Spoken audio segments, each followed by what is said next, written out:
para onde foi toda essa energia? O que foi que aconteceu com isso? Para onde essa mobilização toda foi? Aparentemente, hoje a gente tem condições de analisar que o sistema político praticou uma espécie de política de avestruz. O sistema político, falando do sistema político como um todo, como se não tivesse acontecido. Aprovaram-se naquele momento ali de aperreio, que o povo ameaçou invadir o Congresso. Aprovaram-se as medidas anticorrupção, algumas coisas que estavam em pauta no Congresso, mas depois entendeu-se que nada mais tinha acontecido, então podíamos voltar à vida normal. Não parece que isso tenha acontecido, e a gente vê com muita clareza agora. Parece que 2013 deu cria, aquela história, serviços públicos em padrão FIFA, vocês não nos representam, transporte de qualidade e barato, gratuito, inclusive, e barato, tudo aquilo ali que mobilizou aquela quantidade de enorme, milhões de pessoas no mês, deu cria. A primeira cria, que parece óbvia agora, foi o impeachment. Uma boa parte daquele pessoal que foi à rua naquele momento, ele volta e reúne as pautas e chega à conclusão de que devia defender o impeachment, e isso, de fato, veio a acontecer. A segunda cria, qual é? A segunda cria parece que foi Bolsonaro, ou seja, Bolsonaro parece ser uma espécie de consequência daquele movimento lá, que em 2013 fez tanta mobilização. A gente vê isso na forma como montou-se a eleição, quer dizer, saíram 13 candidatos. Se a gente elimina os candidatos menos viáveis do ponto de vista eleitoral, a gente fica com os extremos e o centro. O centro depois desidratou-se um pouco mais, depois do que a gente viu. Ficaram os dois, e aí um é o sujo, outro é o mal lavado. Depende de onde estiver, pode trocar a placa. Depende da posição, pode trocar a placa. Então foi o que foi, né? Ataque de um lado, ataque de outro. Nenhuma discussão de propostas relacionadas aos problemas de fato estruturais do país.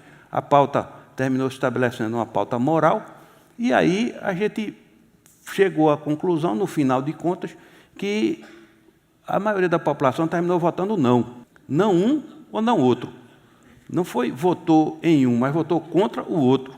Então, se a gente somar os nãos, a maioria votou não. E isso tem uma implicação importante para a gente pensar o futuro. Fernando Henrique falou sobre uma questão que me parece muito importante. O que é que ele disse logo depois da eleição?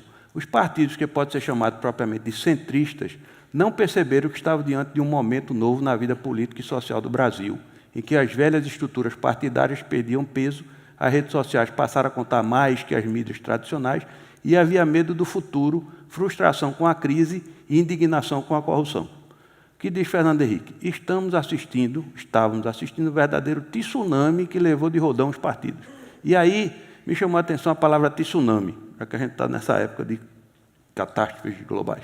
Tsunami. Se o tsunami aconteceu, quando a gente viu aquela situação dramática da Indonésia, então, se o tsunami aconteceu agora, o terremoto que provocou o tsunami aconteceu em 2013.